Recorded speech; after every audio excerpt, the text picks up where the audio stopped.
nganterin. Cuman dia bilang, "Bang, tuh apaan putih-putih ngikutin," kata dia gitu. Gue udah bilang, "Udah centerin jalan aja, fokus ke jalan. Soalnya udah malam nih." Gue ngeliat depan emang kan kabut udah turun tuh bang. Udah mulai. Cuman yang gue ngeliat kok nih kabut lama-lama berbentuk. Oh gitu. Berbentuk tuh bang. Apa karena nih anak si Ari ini ziarah mungkin ya, kita ditolongin apa gimana? Takutnya kan emang kita udah capek banget kan. Iya, Yang betul. namanya kita jalan hampir 4 jam tuh udah capek banget.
Assalamualaikum warahmatullahi wabarakatuh. Balik lagi di Gila Dikit TV. Di konten kita ngobrol-ngobrol bareng anak gunung yang ceritanya mistis-mistis. Waduh. Ini seru banget nih. Udah lagi gunungnya Gunung Salak, Jis. Gunung Salak. Ini kita bawain narasumber dari Jagakarsa. Perkenalkan dulu namanya. Nama gue Ading. Oke. Ajis bro. Ading. Oke. Jadi Ading ini punya kisah mistis di Gunung Salak. Itu tepatnya di Jawa Barat ya? Iya, Jawa Barat. Jadi langsung aja kita tanya Ading. Menarik banget nih untuk dibahas nih. Gunung Salak emang dari dulu juga terkenal mistis ya kan? Itu yang Sukhoi nabrak ke Gunung Salak kan di Sukhoi ini kan? Di Salak. Di Salak, iya betul. Jadi ada pesawat juga yang jatuh ya pada itu. Yang pramugarinya pada meninggal ya. pada mati. Jadi langsung aja nih ke Ading. Gue pengen dengar cerita lu, Ding. Gimana sampai ngerasain hal-hal mistis tuh gimana tuh? Pertama sih pas gue ngerasain tuh awalnya, jadi pas gue berangkat dari awal tuh, nyampe puncak tuh temen gue ziarah, karena di atas kan ada makam. Oh iya makam. Ziarah. Emang ada makam? Ada makam di atas bang. Kalau nggak salah keramat apa makam Mbah Selamat ya? Kayak sih Mbah Salak. Gue nggak tahu itu makam siapa, tapi kayaknya makam pemuka Mbah ini jangan kayak tokoh masyarakat mungkin di sana ya. Oh, gitu. Cuman gue juga kurang paham. Ada makam kayak ziarah terus. Iya, ada ziarah kan makam, kan temen gue ziarah di makam tuh. Pas pulang itu rada sore dah tuh, nggak sore sih, siang jam 2 jam 3 lah. Gue balik, kita mau turun tuh packing segala macem. Gak lama hujan tuh bang, turun. Hujan. Awalnya rintik doang.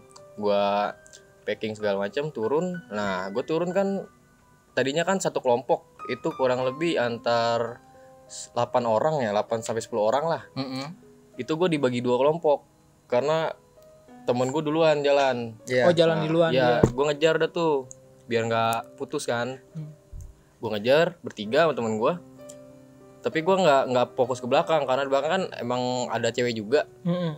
Mungkin ritme buat nemenin cewek belakang. Iya. Gue duluan dah tuh, karena situ kan emang kalau di Salak itu turun kita nggak boleh lebih dari jam 5 sore bang. Oh gitu. Iya. Dibatasin waktunya gitu ya? Iya, karena rawan. Jadi kalau udah jam 5 sore bakalan terjadi apa-apa atau gimana? Kalau buat terjadi apa-apanya gue kurang paham. Cuman kalau untuk mungkin kepercayaan orang sana ya. Oh iya, budaya lah ya. Budaya mungkin. Di lebih dari jam 5 tuh gue dibilang sama ranger tuh rawan. Nggak boleh, kita harus ngecamp. Right. Sedangkan gue turun dari pos bayangan itu di MS 38 itu gue turun udah jam 3, kurang lebih jam 3. Oke. Itu juga diguyur hujan.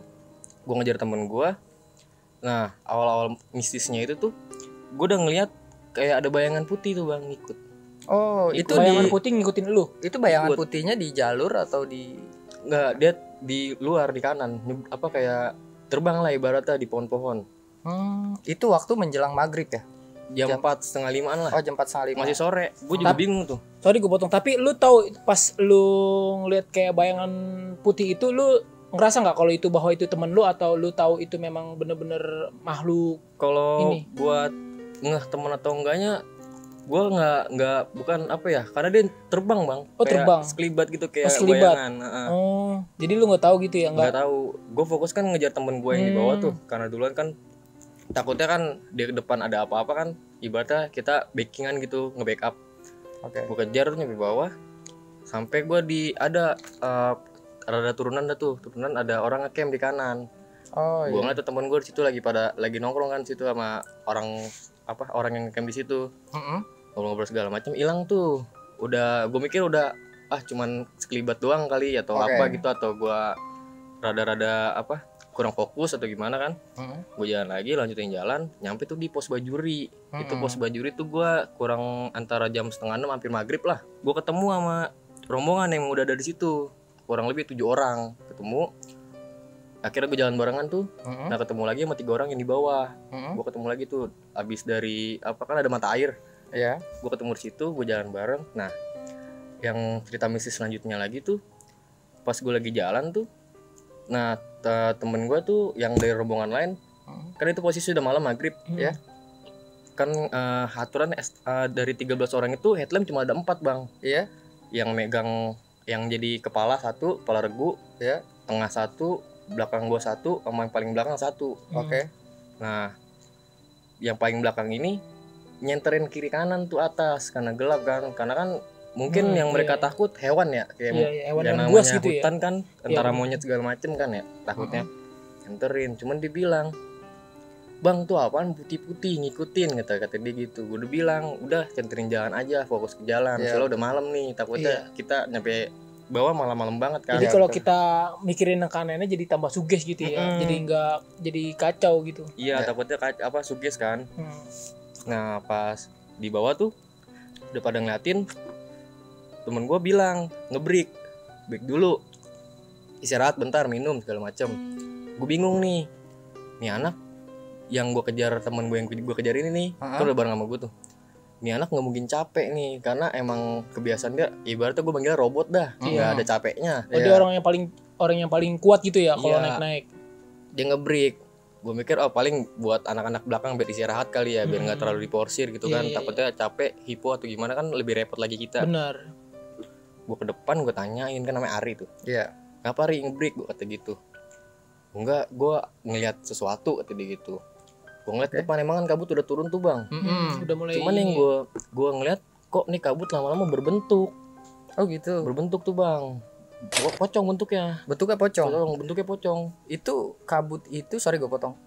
Kabut itu adanya yang pas berbentuknya itu ya? Itu adanya di jalur atau di kanan kiri atau di sebelah mana pas tuh? di depan lu pisan? Di jalur. Jadi gue ngebreak di sini nih.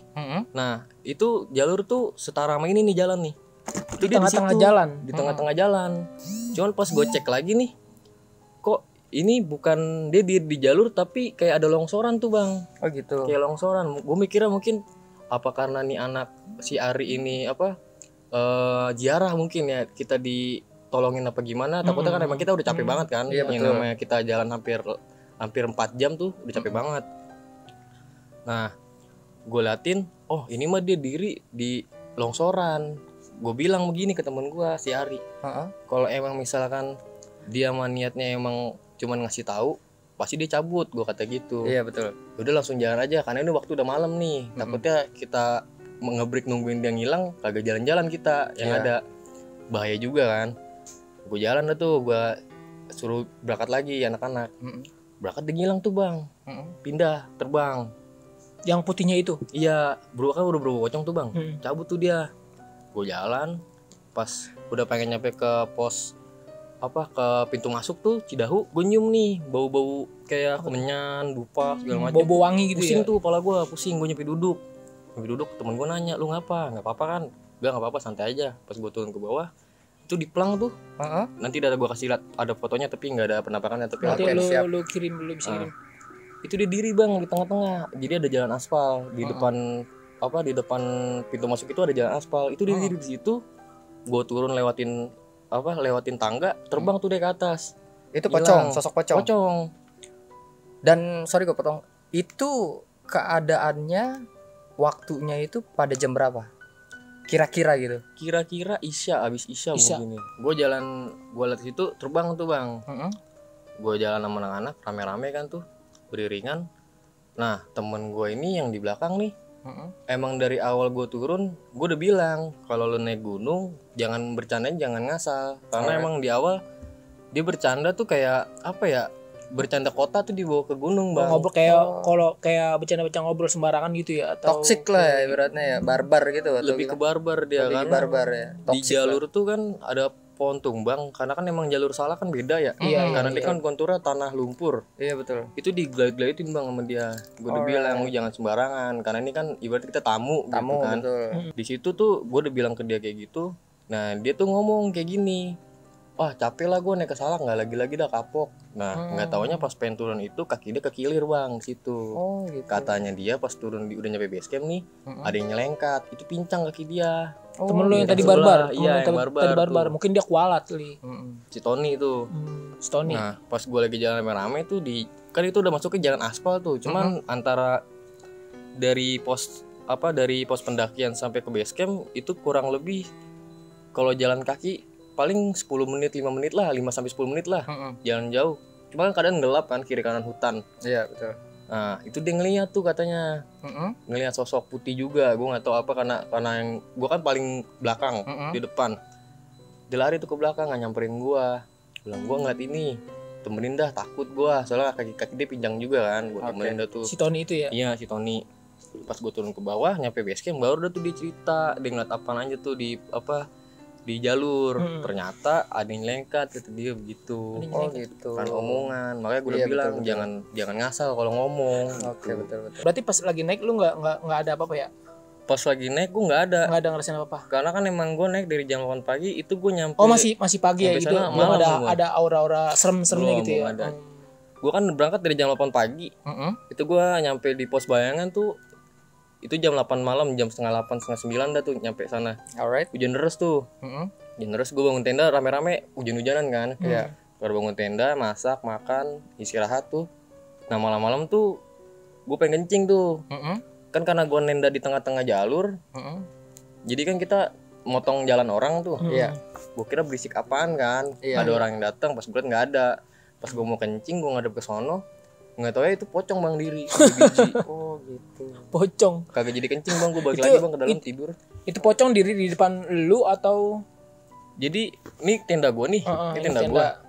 Ini kan gue di jalur nih ya. Iya. Nah dia diri di sini bang, di Di pohon. tengah-tengah. Pohon. Jadi ada pohon tuh, modelnya dua gini nih. Di sini jalur. Nah dia diri di sini tiga-tigaan. Udah tuh gue balik lagi masuk ke dalam. Nah, Berarti ada 3 pocong lu lihat. 3. Alright. Tapi kalau katanya mah, kalau salah memang pocong. Oh Kalau salak itu identik dengan pocong. Pocong. Kalau salah.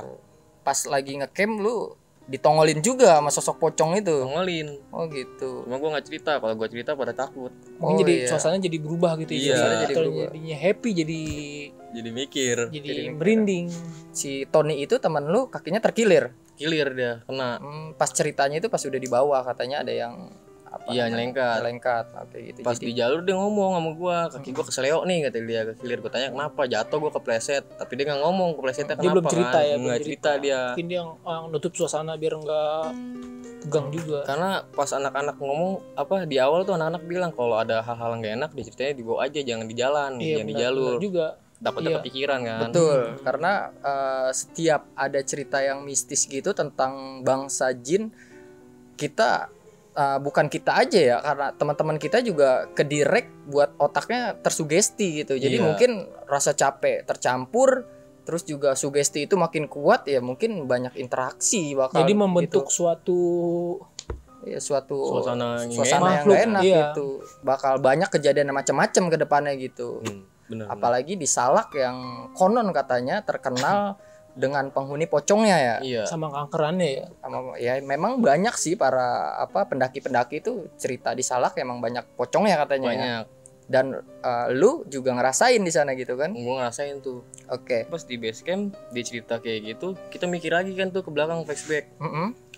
Ini anak kenanya di mana? Nah ternyata dia bilang dia ngelewatin kan, kalau di Salak banyak akar-akar serabut Iya, tuh iya, yang ada gede. akar-akar pohon yang ini ya, yang melintang Iya, gitu nah di dia bilang jalanan. katanya kena di situ. Oh gitu.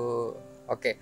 Pas katanya yang di rumah lu itu juga sampai ngikut ya? Ngikut. Pocong-pocong Oh, gitu ngikut ya? ke rumah? Nah, Ngikut. itu Ngikut ceritanya. ke rumah lu? Itu ceritanya gimana tuh, Dan? Jadi kakak gua tuh ada kelebihan ya, indra keenam, indigo. Iya. Jadi setiap nggak cuma kakak sih bang, gue setiap gue naik gunung pasti ada yang datang ke rumah. Oh, Ngikut, gitu. ada yang ngikut. Nyampein duluan nih. Kayak pas gue ke Salak tuh, ternyata ada yang ngikut bang ke rumah, duluin, udah nyampe rumah duluan tuh dia ngasih tahu kalau gue di Salak ada kayak gini. Itu melalui kakak lu melalui mimpi atau gimana? Enggak langsung Oh, langsung. dia datang nunjukin. Hmm. Nah pas gue nyampe rumah baru gue ditembak sama kakak gue. Oke. Lu di Salak ngapain aja, kata kakak gue gitu, aneh-aneh enggak? Gue nggak aneh-aneh, lu ngomong apa aja, ngomong ngasal apa enggak, cuman gue inget si Tony nih temen Nah, gue. si Tony ini nih. Iya, nah gue cerita ada tuh, soalnya ada yang datengin ke gue nih, kata Iya. dia kurang sopan, kata dia gitu. Ada apa pesan yang mungkin disampaikan oleh penunggu sana nyampein ke kakak lu gitu ya? Iya, kayak kurang sopan gitu bang. Jadi karena gue inget si Tony itu gelayutin dahan bambu. Oh ya? Itu gue mikir itu, oh berarti ini nggak sopannya di sini, karena emang kita selama perjalanan nggak pernah aneh-aneh. Maksudnya kita nggak pernah ngomong ngasal segala macem, enggak. Cuman pas di perjalanan lewat dahan itu emang dia main gayutan kan, gayutin dahan. Mungkin kurang sopannya di situ. Nah sampai ke kakak gue lewat secara langsung. Pas nyampe rumah gue ditembak tuh, langsung ditanya. Jadi alhamdulillahnya lu berangkat berapa orang tadi? Kurang lebih 10 orang. 10 orang. Alhamdulillahnya dari pas naiknya terus sampai puncaknya dan turunnya juga alhamdulillahnya tetap selamat 10, gitu ya. 10 juga. Tetap, cuman kita kebagi kedua bagian. Berapa regu gitu ya? Iya, bagi dua regu. 5-5 gitu jadinya ya. Iya, 5. Enggak, gue bertiga, dia bertujuh. Oh gitu. Bukannya di Salak itu, Gunung Salak itu ada berapa jalur sih dia? Yang gue tahu sih 2 ya. Dua Cuman jalur ya? yang sering dipakai Cidahu. Cidahu itu bukan ke ngelewatin apa Kawah Ratu ya dia? Iya, dia ada pecahannya bang. Oh dia ada pecahannya. Jadi di pos Bajuri itu dia ada pecahan. Kalau ke kanan dia ke Salak, ke puncak, kiri dia ke Kawah Ratu. Oh gitu. Gitu ada pecahannya dia. Ya kita bisa balik flashback ke masa lalu dengan cerita-cerita urban legend masyarakat dan pengalaman para pendaki. Katanya di Kawah Ratu itu lebih serem kalau ya katanya. Itu bisa di jalur lewat pendakian juga kan untuk sampai ke puncak. Iya katanya memang sejarahnya itu apa Kawah Ratu itu pintu gerbangnya Nyi Roro Kidul katanya.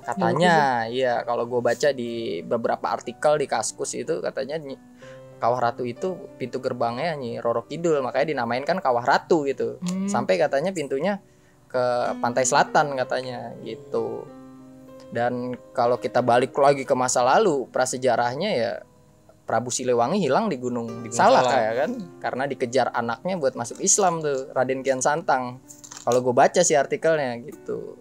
Jadi memang di Gunung Salak itu ya kalau kita songong-songong lah istilahnya, kita bakal ngocol-ngocol bakal ada impactnya gitu ya, bakal ada karmanya. Jadi pesan-pesan buat para pendaki yang akan ke Gunung Salak apa nih buat lu?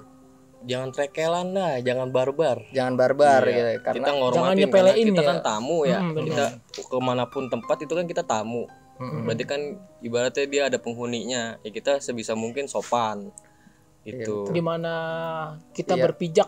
Ya bukan di Gunung Salak aja, di gunung-gunung ya di Indonesia atau luar negeri pun ya. Terkecuali di Gunung Kembar. Itu beda lagi ceritanya. Sama Gunung Sahari. itu bebas. Iya. Jadi kalau bisa kita simpulin pengalaman di Gunung Salak lu itu ya setannya itu pocongnya itu sampai ke rumah ya itu ngikut.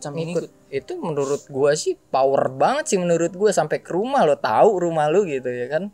Itu menurut gua power banget sih makhluknya gitu. Tapi lu itu lu naik bawa motor atau motoran. Berarti dia pocongnya itu tuti. Emang pocongnya bertiga? Kan sebelumnya kan udah datang duluan katanya pocongnya. Enggak, siapa tahu dia ngikut, ya kan lu naik motor berdua, dia di belakangnya gitu ngikut ngintilin. Ya enggak, kemungkinan pocongnya itu naik Gojek kalau enggak Grab. Oke, jadi gitu aja ya mungkin cerita dari siapa tadi? Ading. Cerita Ading menurut gua menarik banget sih. Seru juga. Karena bukan seru juga buat pengalaman teman-teman juga. Ya. Kalau di Gunung Salak itu ya harus sopan lah, harus dijaga. Enggak di Gunung Salak juga, sorry aja, di gunung-gunung lain juga ya sopan santun harus dijaga karena emang budaya Indonesia emang seperti itu gitu. Sopan santun harus dijaga gitu karena kita negara paling ramah di Asia gitu. Ya, di seluruh dunia. Di seluruh dunia kita negara paling ramah, paling ramah tamah, paling kelamitan. Oke, gitu aja dari thank you banget nih Ading udah datang ke tempat kita. Next mungkin buat teman-teman kalau ada yang punya cerita di gunung-gunung lain boleh komen di bawah, nanti kita undang. Jangan lupa subscribe dan lu punya Instagram nggak? Ada. Apa? Ding. Ading Padingding. Ading Padingding. Boleh, jangan-jangan orang Madura nih. Wow. Oke, gitu aja dari kita Gila Dikit TV. See you next time.